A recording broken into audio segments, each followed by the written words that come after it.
a teenager is the hardest part of your life because this is a stage in your life where you get pressure from your parents to want to make a decision on your career. This is the stage in your life where you get pressure from your friends and society to want to experiment with drugs, experiment with sex, peer pressure.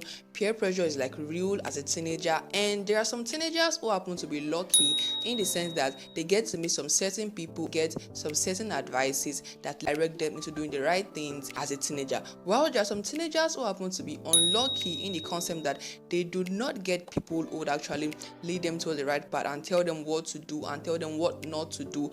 Well, you guys watching this video, I want you to be part of the lucky teenagers, and that is why congratulations for clicking this video and welcome to the part 3 of our Christian teenager chit chat, where we basically talk about advices that I wish I knew earlier as a teenager, and also advices that also helped me conquer my teenagers. And you all also seem to love the part 1 and the part 2 of this series, judging from the lovely comments that I've been getting on this video. So I was like, you know what, why don't we make a part 3 to this series? So yeah, voila, yeah, the part 3 of the Christian teenager chit chat. And by the way, I'm no longer a teenager, I'm an adult. Okay, so, and if you just see my face for the first time, hello there, my name is Victoria and welcome to the safest space on the internet where we discuss on everything on becoming a better version of ourselves. So if that sounds like your jam, then, but if you're a returning subscriber, hey bestie.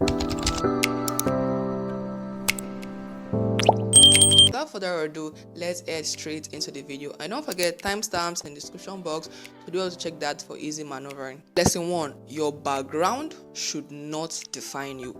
Back then when I was a teenager, because I didn't come from money, like of course my dad is no billionaire, so I used to limit myself because I'm like, okay, my dad doesn't have this kind of money, this is how my background look like. It wouldn't be sensible for me to have this kind of dream and that was limiting me, and that was bringing me back, and that I really wished I can just rewind time because of just that decision that I made back then.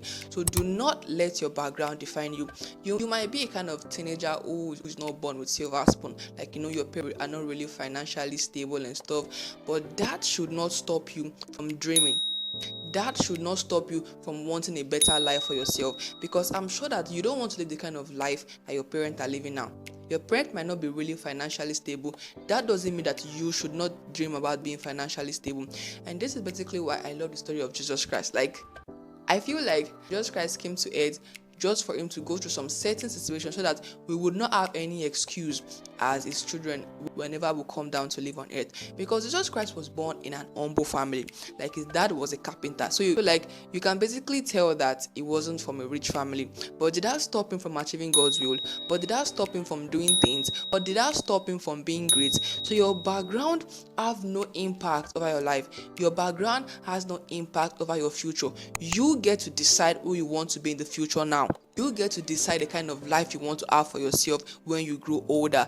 Do you want to have the kind of life where you are struggling to pay your bills, where you cannot afford to eat what you want? If that's the kind of life that you want, then babes, you can relax. But if you want something better, but if you want something bigger, then dream big and work towards it. Don't let your background define you. I was talking to a teenager one time in my church, and she was telling me about how she really wants to become a medical doctor, but her parents are not really financially stable, and she knows that to study medicine in a Nigerian university takes a lot of finance, and she was like, she might actually have to change her dream because she's not even sure if she'll go to university because her parents, I feel really bad for her. Like, I really feel really bad for her because I've been in that kind of situation at some point in my life. So I was like, okay, you know what? Your parents don't have finance now. That should not stop you from wanting to be something better. That should not stop you from wanting to become a medical doctor. If that is what you want, dream it, pray to God. When God sees your heart, when God sees how much you really desire it, God is a miracle working God. God is still in the business of doing miracles. So of course, He's going to do everything possible to make that your dream come to pass. You just need to dream big, most importantly, and don't let your background limit you. Christ should be your boyfriend and your girlfriend. Now, in a world where you are a teenager, I know what I'm going to say right now. It might sound really cringy or stuff, but I was not a teenager, so we kind of relate to it, okay? Teenager, there is kind of sudden hormone, like when as a guy, you hit your puberty stage and start getting stuff like wet dreams. As a girl, body start developing and start growing some certain things inside of you. and this actually causes some certain sort of emotion inside of us as a teenager. I mean, this is now when we start having crushes. This is now when we start desiring to be in love with someone of the opposite sex. It's actually normal. That is how we are created. It now becomes abnormal when you let those feelings take charge of you, when you let those feelings take control of you. That is why the second Christian advice that actually helped me to conquer my teenagers was that I took Christ as my boyfriend. While growing up, I knew what my priority was. While growing up, I knew what I wanted. While growing up, I knew the family I grew up in, and I wanted something better for myself. So what did I have to do? I had to cut off distraction, and I had to focus on my goal, focus on building a better relationship with Christ, focus on doing better in school. As teenager, I know you might feel this urge to want to experiment some certain things, to want to be with some certain people. Christ should be the only man you should think about at night. You are at this stage of your life where the decisions you make now will determine how your future will look like. So what kind of future do you want to have for yourself? That's the question I want you to pause this video. Think about it.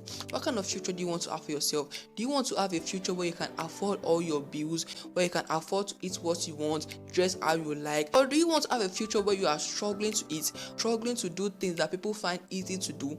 Whatever answer you pick, now think about it. Would fantasizing over a guy or over a girl bring those goals into achievement? Now it's not the time. You need to work on yourself more.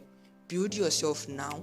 Endeavor to act like your future self. Now, I know if I ask you now, what is your dream? What do you want to be in the future? You'll be like, I want to be a medical doctor. I want to be a president. I want to be a billionaire. I want to be this. I want to be that. That's a nice dream. Congratulations. In fact, let me clap for you. Congratulations for having that kind of dream. But your future starts now. So if you want to be a billionaire, ask yourself, what do you think makes a billionaire? Of course, it's by studying. Of course, it's by working hard. Of course, it's by praying. Of course, it's by building yourself. Now, I want you to start doing those things now. That is the one cheat code that you can actually bring your future self into manifestation earlier. So now, think about your future. Think about what you want to be in future. Think about the kind of goals that you want to achieve in future, and then bring those things into your daily activities in the present moment. That is, start working with those activities now. If you want to be someone who like Isaac Newton, then you know that Isaac Newton, of course, it was a brilliant man. Now you need to start working on your brilliance now by studying constantly, reading constantly. If you want to be a billionaire now, then of course you know that a billionaire actually gets his money from his business or from working hard. Then of course you need to start working hard now, investing in yourself now, focusing on your education now, studying really hard now so that you can get a good job after school. Now this is the way you can actually get your future self into manifestation, because life is more than you just dreaming about becoming someone better. Life is all about you acting like the person you see yourself becoming in the next few years to come. So not joke with your education and with your academics. Ecclesiastes 9 verse 10 says, whatever your hands find to do, do it with all your might, for in the realm of the dead where you are going, there is neither working nor planning, nor knowledge nor wisdom. The Bible says that for whatever your hand finds to do, do it with diligence. Now, you are a student, that is the work of your hand now. So the Bible is telling you to do it with diligence, because in the world we are now, education is like an upliftment. Education is like something that lifts you higher than others. So do not joke with your education. Focus on your education. Focus on your academics. Study hard. You be an educated teenager. And if you happen to be a teenager that your family is not really financially stable to like send you to school or something, it is fine, okay? I understand that. I really do understand that. You just need to pray to God. And moreover, you have a phone, right? There are a lot of things you can actually learn on your phone. You can actually pick up your phone, go to YouTube. The world has advanced to a stage now where things are now being made easy for us. So you have no excuses. Take your education seriously. Study now for your future, because your future is so great. And the only way that future will come into manifestation is if you do everything that is in line with that future. Now, if your future is great, if your future is mighty, then of course you need to do great things now to bring that future into manifestation. So do not joke with your education. Life should be on 50-50. Serve the Lord, focus on your academics, so that God would actually use the works of your hand to bless you, because God actually uses what we have in us, because God actually uses what we are doing to bless us and to make ways for us and to open doors for us. So it is from your academics or from your education that God is actually going to use to make things turn around in your life. So do not joke with your education. And just like I said earlier, there was a part 1 and a part 2 to this Christian teenager chit chat. Do also check the description box if you haven't seen them. And you guys have been loving it. Like, I've been getting nice comments on this series, and it just excites me to know that I can actually relate to teenagers, because I was once a teenager. So thank you guys for watching. Don't forget to check out the first and the second series is in the description box, and it's also on the end screen. And if you haven't subscribed, subscribe to my channel. I upload videos like this weekly. Give this video a thumbs up, drop a comment telling me about how it is living as a teenager, and I'll see you in the next video.